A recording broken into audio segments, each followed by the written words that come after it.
Financially troubled Portugal swings to the right with victory for the Social Democrats. But can the new government turn around what is considered to be the European Union's poorest country? And will the tough spending cuts and higher taxes lead to unrest on the streets? This is Inside Story.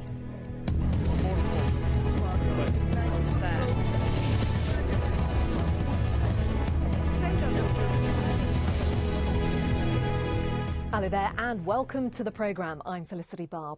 Portugal is a country with massive debts, an unemployment rate of 12% and a contracting economy. So for the new government led by the victorious Social Democrats, the challenges are huge. Having formed a coalition with the smaller Conservative People's Party, they now have to push through tough austerity measures to repay a huge bailout. Nazneen Sadri has more. It's a big win for the man likely to be the next Prime Minister. But it's not over yet for Pedro Passos Coelho. The leader of the Social Democrat Party has to form a coalition government in a divided Portuguese political landscape. The backroom dealing is about to begin. I have devoted all my strength to, as fast as possible, guarantee the nation that the Portuguese should get a majority government, led by the PSD, that gives stability to Portugal for the next 4 years. For the caretaker Prime Minister, however, it's a bitter finale to months of political wrangling. José Sócrates announced he would be stepping down as leader of the Socialist Party. This electoral defeat is mine, and I want to assume it entirely tonight. Therefore, I think it is time to open a new political leadership era for the Socialist Party, a new political cycle. There's not much to look forward to in Portugal. Crippling debt, a double-digit unemployment rate and heavy recession mean tough measures are needed to steer Portugal away from bankruptcy. Like Greece and Ireland, Portugal's massive debt forced the country to go to the IMF and the European Union to secure a $114 billion bailout. In return, they'll have to endure major cuts to public spending and rise in taxes. It's going to be tough, but we have to do it, and we know that's not just because we have signed it, but also because it contains the type of measures that are necessary to make the Portuguese economy to grow again in 1 or 2 years. So it's a must after 6 years of a spending binge on private sector and especially the public sector. We have to do what we have to do, and it's difficult, but needs to be done and will be done. While many pray for the situation to pass as quickly as possible, the reality is turning Portugal's ailing economy around may take years and much political deal-making. Nazneen Sadri, Al Jazeera. Plenty to discuss. I'm joined now by our three guests from Lisbon. Antonio Costa Pinto, a professor of political science at the University of Lisbon. From Oxford, Vanessa Rossi, economics expert from the Chatham House think tank. And also in the Portuguese capital is João Caiado Guerreiro. He is a business lawyer. Thanks so much to all of you for being with us. I want first of all, to start talking about how Portugal got itself into this financial mess. Vanessa Rossi, is the previous socialist government to blame, do you think, or is Portugal just the victim of economic circumstances here in Europe? Well, I think the Portuguese economy has been struggling for some time, practically over the last decade, to be able to find a better growth path. Portugal's been under watch before in terms of its finances and its budgetary position, and it has struggled, as I say, to retain growth. So I think that this goes back well before even the last government and highlights how the Iberian Peninsula as a whole has probably suffered during the last decade, where Europe's focus has shifted perhaps more eastward and has certainly become much more German-centric than it used to be. So I think there's not so much blame attached to the last government compared with, for example, the situation in Ireland, where there was very clearly a very strong voter rebellion against the previous government and the bank bailouts.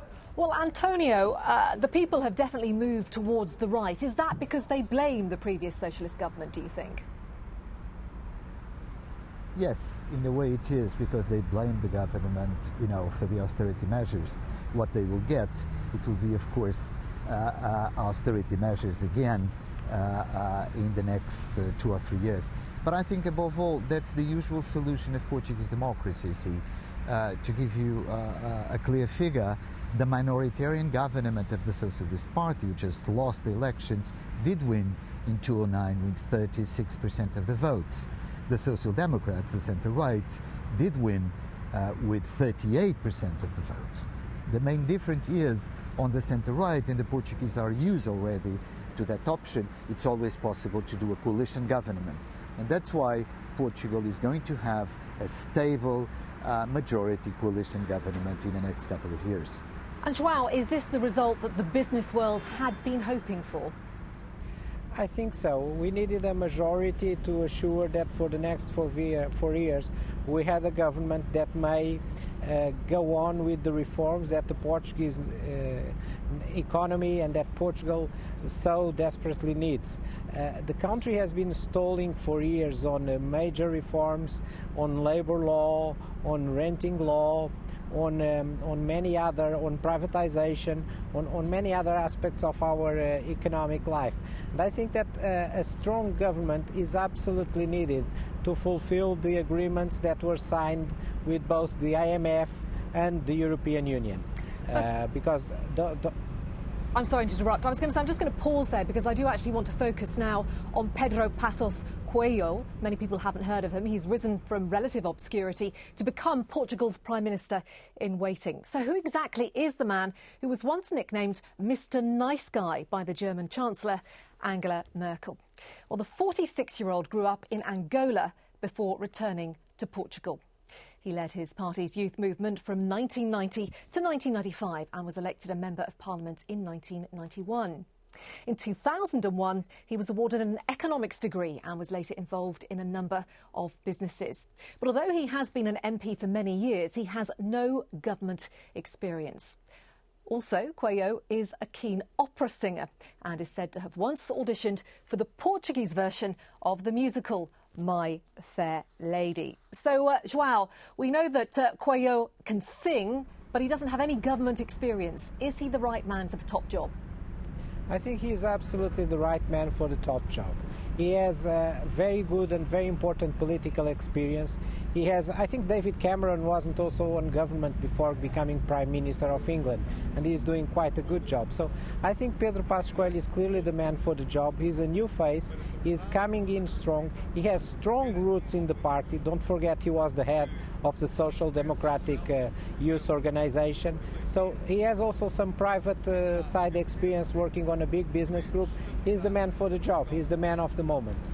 Vanessa, what is going to be his biggest challenge when he first steps into the Prime Minister's shoes?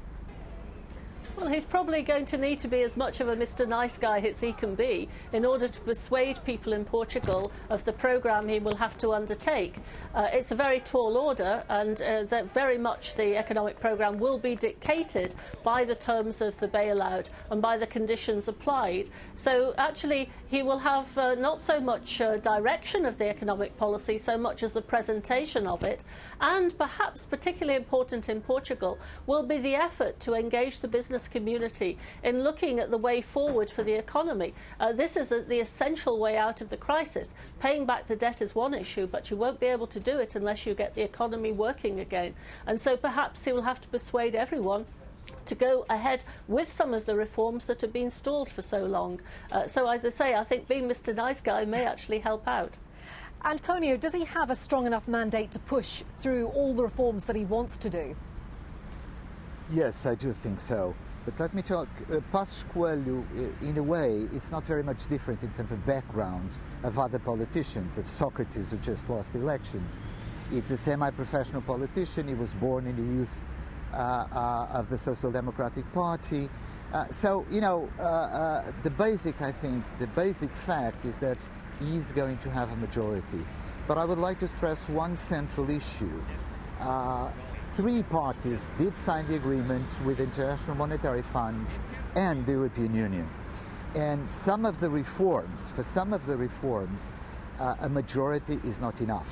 They need a majority, but they will also need the agreement of the Socialist Party that will become the opposition from today on. So I think nevertheless, that the three parties that did sign the agreement will maintain the agreement for the next couple of years in order to implement the austerity package in the next for this mandate.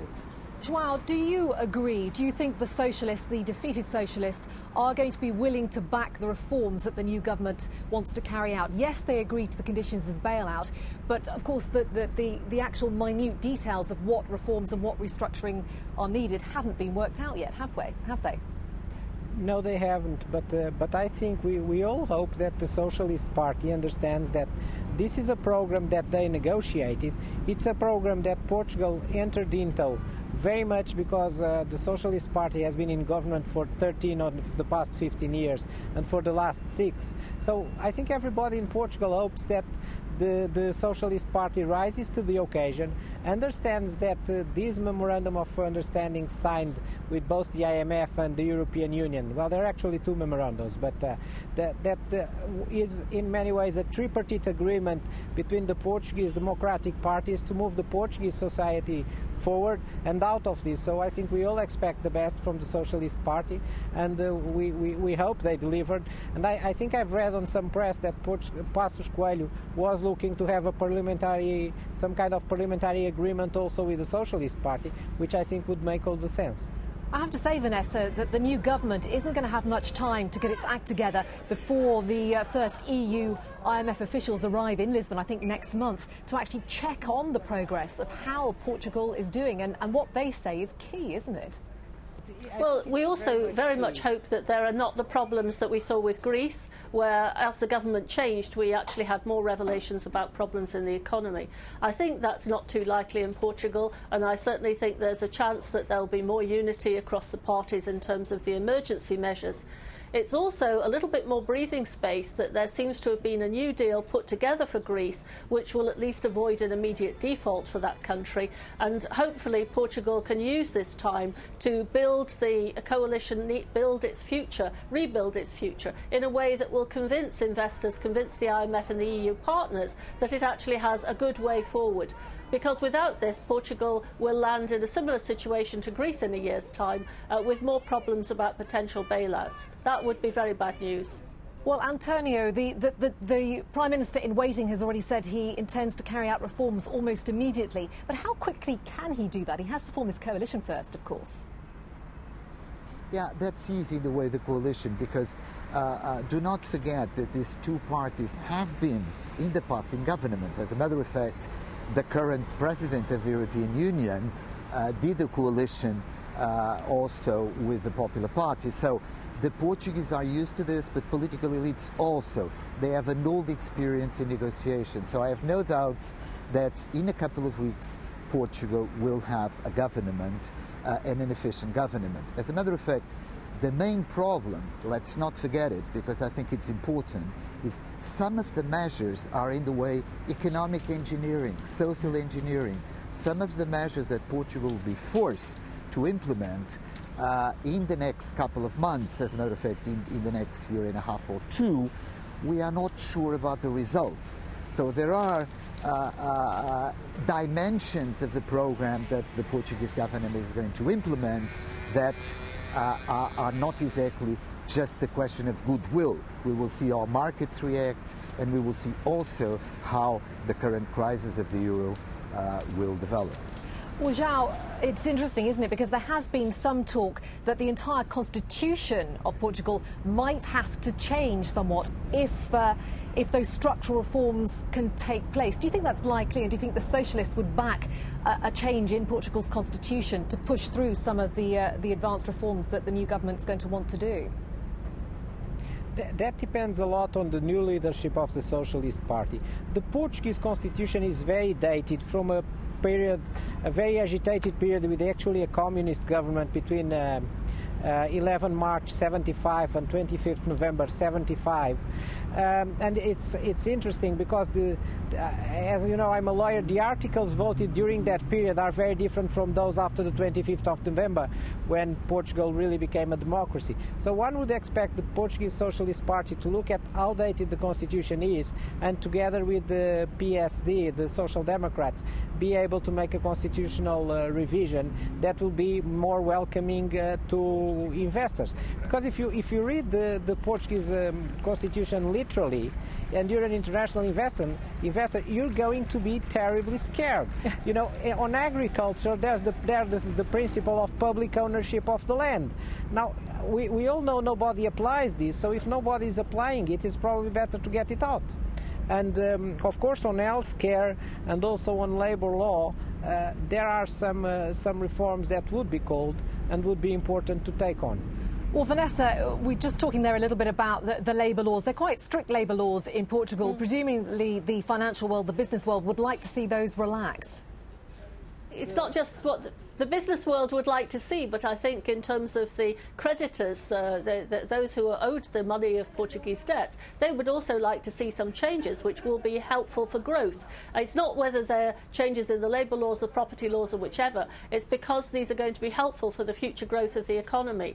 I do think Portugal has a better base for growth than some people give it credit for. It actually has a far better export performance than, for example, Greece, and it can build on this, and it can renew the ability to service this debt and be able to move forward. But it's going to need everything in the toolbox to be able to prove in the next year that it's going to be capable of doing this. Antonio, Vanessa was sounding quite positive there about the prospects for Portugal. But what about the ordinary people? Are they prepared for the pain that is going to come? We are talking here about tax increases, about spending cuts. There is going to be a lot of pain for ordinary people, isn't there? Of course, undoubtedly. But let me stress one or 2 points. Portuguese society is a low social conflict society, in the sense that when we look at Greece, we will not find for sure the same level of social conflict in Portugal. Of course, there will be reaction from the unions to the privatization of certain segments of the public sector of the economy, undoubtedly.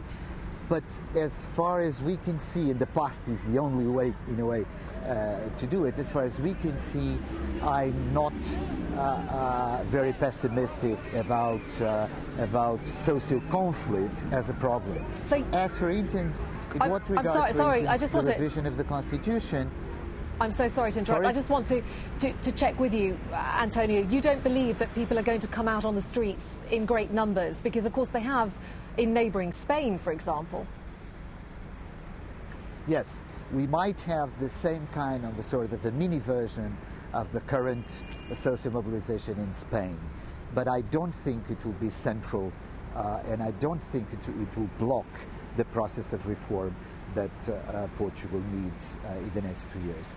That has never been a problem in Portuguese society since transition to democracy. So I'm optimistic in what regards that kind of the role of social movements blocking progress and reform in this case. João, do you agree with that? Do you believe that we won't see the Greek-style uprisings that we saw, for example, on the streets of Athens when they had to push through similarly tough austerity measures?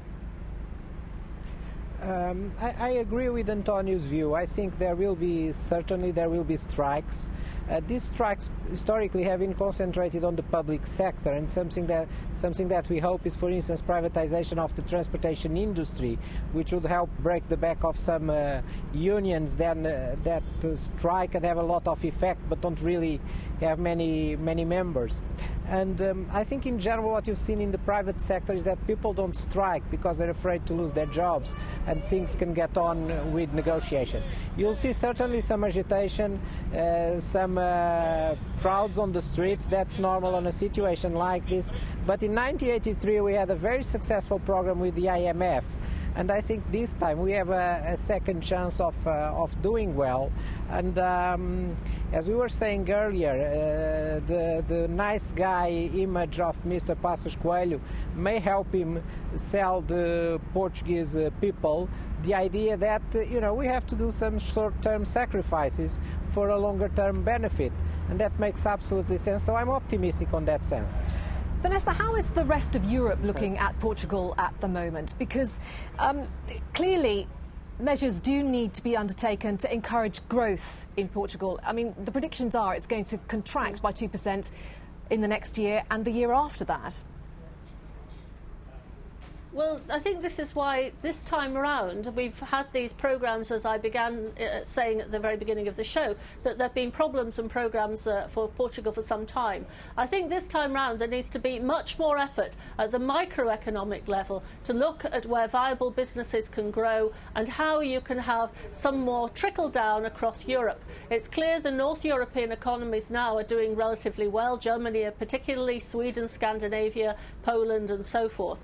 Now we need to look at how these efforts can be made to achieve some improvements. The same model does not fit all economies, the same industries do not fit all economies, and we need to be far more careful about the programmes we promote. I think the second important factor that I really would stress is that Portugal itself, and with Mr Nice Guy now at the head, has to make a very clear distinction between its approach and the problems that we've seen coming from Greece. In case the Greek system begins to fail, and we really don't know yet whether Papandreou can put together the agreements that he has to do to win IMF and EU support, I think Portugal needs to be very careful to make a clear distinction between itself and other problem countries, to make its own particular case for the help it needs and for the way it's going to move forward. Antonio, out of the corner of my eye, I could see that you wanted to react to something that João said a few moments ago. What was it? Yes, because sometimes, we have the tendency to think reactions to this crisis at the national level. When you look at Greece, what do you see? You have a centre left-wing government trying to implement austerity measures, failing. You have a centre right-wing party voting against more austerity measures. In the case of Portugal, of course, we know that the incumbent government was a socialist one. As a matter of fact, one of the most centrist socialist parties I ever seen in the history of Portuguese democracy. So I wouldn't stress much the point of ideological or programmatic cleavages. What I think is important is now Portugal has now a stable majority in parliament. But in order to implement certain dimensions of the program in the agreement, this government is going to need, if not the support, at least the partial support of the Socialist Party.